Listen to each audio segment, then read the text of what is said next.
Tänään meillä olisi tarkoituksena asentaa tämmöiseen 2015 vuosimalli Skoda Octavia lisävalot. Eli tarkoituksena olisi käyttää tätä XPP lisävalon relettä. Ja sitten asennustyön helpottamiseksi meillä on myös tämmönen Luminalightsin ihan perus relejohtosarja, mistä meillä on tarkoitus hyödyntää sitten nämä kaikki johot ja sulakerasiat sun muut. Vaihdetaan vaan niinku rele vähän tämmösen nykyaikaisempaan.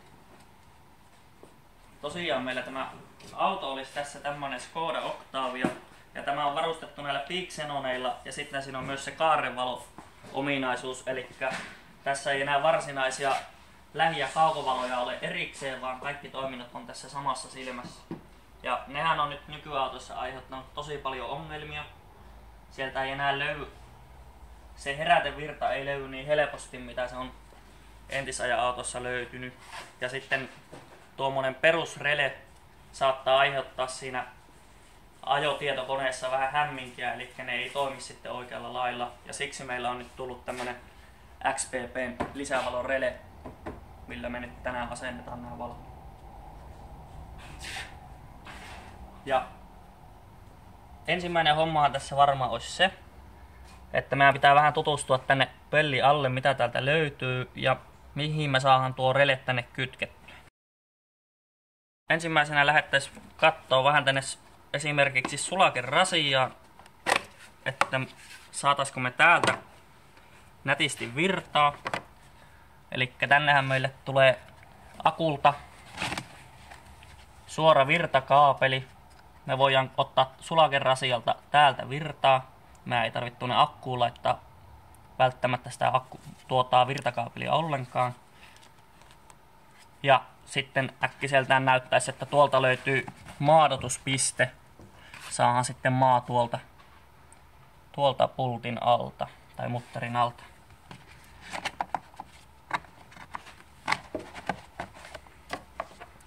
Ja jotta me saataisiin tuo rele semmoiseen vesitiiviiseen paikkaan, että se ei ole niin tuon roiskeveen kanssa tekemisissä, niin minä lähtisin laittamaan sen tänne sulakerasian tai kotelon sisälle. Täällä on ihan hyvin tilaa, voidaan laittaa se esimerkiksi tänne kanteen kaksipuolisella teipillä. Mutta sitten ongelma on se, että mistä me saadaan johot tuotua tänne. Ja yleensä näistä kyllä jonkunlainen läpivienti löytyy, että on mahdollista laajentaa tai tuoda lisää johtoja tänne. Ja äkkiseltään nyt näyttäisi, että täältä lähtee tämä, niin kuin lähtikin, tämä pääty lähti irti. Niin me saadaan tuotua täältä nuo johot vaivattomasti sitten tänne sulake rasialle ja saadaan tuo rele suoja. No niin, eli tässä nyt meillä olisi sitten tämä XPPn lisävalon rele. Tässä tulee paketissa mukana tämä sulakerasia, asennusohje, 30 ampeerin sulake ja sitten itse tämä rele. Tästä meillä löytyy nämä johtoliittimet, eli tähän syötetään jännite, virtaa. Tähän kytketään maajohto ja tähän saa halutessaan katkaisia näille valoille, jos halutaan ohjata niitä erikseen sitten niiden omien pitkien ohella. Ja täältä toiselta reunalta löytyy 3 ulostuloa, eli tähän saadaan käytännössä kytkettyä 3 erillistä valasinta. Ja sitten lisäksi tässä on kiinteästi tämä anturi, joka sitten tunnistaa tuossa auton omassa johdossa kulkevan virran ja kytkee sitten, se ohjaa tätä relettä. Ja tämä ei tosiaan tämä ei riko siitä autosta mitään, vaan tämä vaan asetetaan siihen johdon päälle ja se tunnistaa siinä johdossa liikkuvan virran.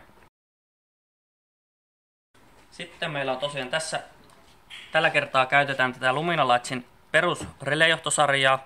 Tämähän ei ole mitenkään pakollinen tähän, mutta tämä helpottaa sitä asennusta sen vuoksi, että tästä saadaan kaikki nämä tarvittavat johdot valmiiksi, eikä meillä tarvi olla erikseen repullista liittimiä ja johtoja sitten kotona, vaan voidaan hyödyntää tätä. Ja Täältähän meillä löytyy myöskin ihan samalla lailla tämän perusjohtosarja kytkentään suomenkieliset asennusohjeet ja tarvittavat liittimet.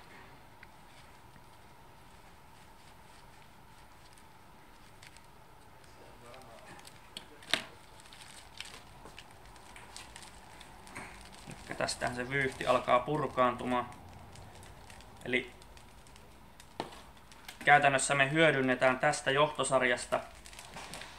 Otetaan tästä vähän tämä pitempi sulakerasia ja johto.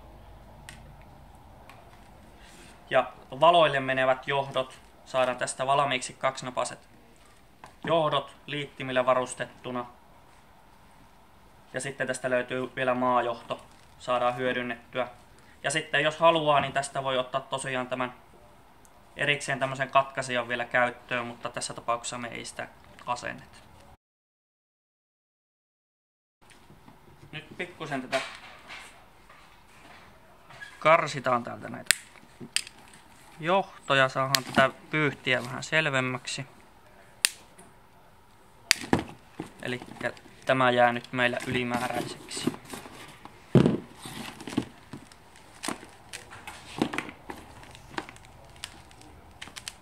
Nyt meillä on siinä virtajohto.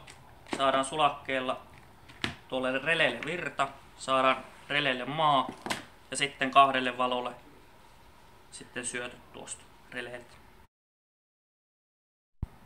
No niin, eli nyt sitten siihen itse asennustyö. Ja ensiksi kytketään tuo rele tuonne, niin aloitetaan se sillä, että laitetaan tänne valmiiksi tämä virtajohto. Ja jotta tämä asennusvaihe olisi vähän turvallisempi, niin otetaan täältä sulake pois ja laitetaan se takaisin vasta siinä vaiheessa, kun meillä on koko paketti valmiina.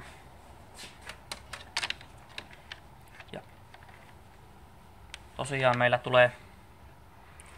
virta tulee tänne akulta suoraan tähän rivalle. Ja näissä meillä on kaikissa tällä hetkellä se 12 volttia, niin me voidaan ottaa vaan tuosta yksi näistä auki ja laitetaan tuo rengasliitin sinne alle. Nyt meillä on sitten tänne tämä virtajohto kytketty valmiiksi ja maajohto ollaan niputettu tulemaan tuolta siististi muiden johtojen mukana. Ja tässä vaiheessa sitten vähän mitataan, eli kun meillä tulee tämä kansi tähän päälle näin, niin katsotaan vähän, että meillä tulee tänne riittävästi johtaa, mutta ei nyt kuitenkaan mitään kauheaa nippua jätetä tänne pellin alle. Lyhennetään sitä vähän ja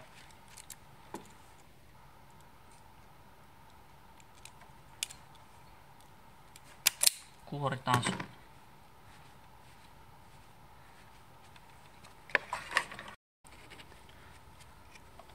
No niin, eli sitten tämä johon kytkeminenhän tähän releeseen on todella helppoa.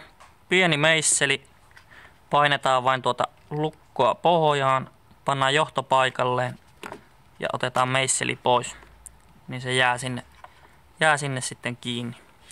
Sitten sama homma tuolle maajohdolle, painetaan pohjaan, pannaan maajohto paikalleen ja kokeillaan vielä, että se on siellä perillä.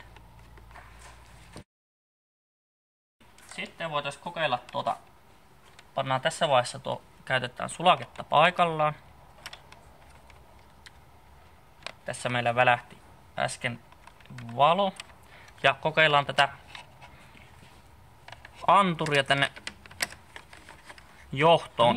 Tällä pystytään sitten tällä releillä kokeilemaan, että mihin täällä se virta tulee. Eli nyt jos me kokeillaan, meillä on täällä yhdessä karvassa tämä tunnistin kiinni ja kokeillaan pitkiä päälle.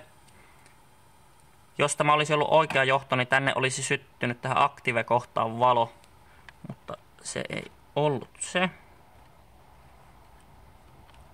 Sitten kokeillaan tuosta. Nyt sama juttu. Ja nyt tänne syttyy merkkivalo, eli tämä on silloin se pitkille menevä virtajohto.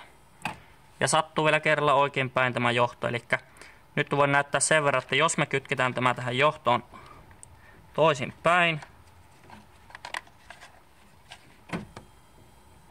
niin tämä relé vaihtaa niin toimintatapaa. Tämä toimii juuri toisinpäin. Eli nyt meillä palaisi pitkät koko ajan.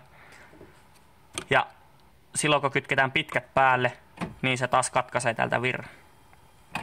Eli tosiaan tällä on merkitystä, kummin päin se on täällä paikallaan. Ja tuossa on se oikea toimintatapa. Nyt meillä on sitten tässä tämä kilven taakse tuleva lisävaloteline asennettu. Laitettiin se tuolla itse praatuvilla ruuveilla kiinni ja on vedetty tänne lampuille tulevat virtajohot täältä maskin välistä. Ja ne tulee meille nyt tänne sulakerasialle ja saadaan ne täältä kytkettyä sitten tänne releeseen. Eli pikkusen pyöräytetään näitä johdonpäitä. Ja painetaan ne tuonne releeseen paikalleen. Eli virta tuohon plussan kohdalle. Kokeillaan taas, että se on siellä pohjassa. Maa tuohon miinukseen. Sama homma toiselle valolle.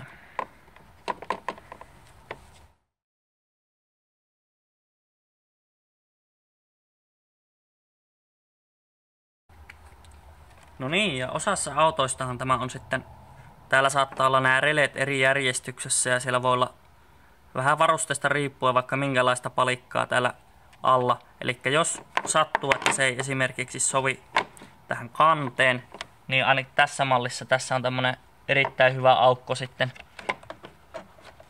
pukata tämä rele vaikka tuonne vähän suojaan. Saadaan se tähän releitten tasalle ja sitten johot siististi tänne väliin.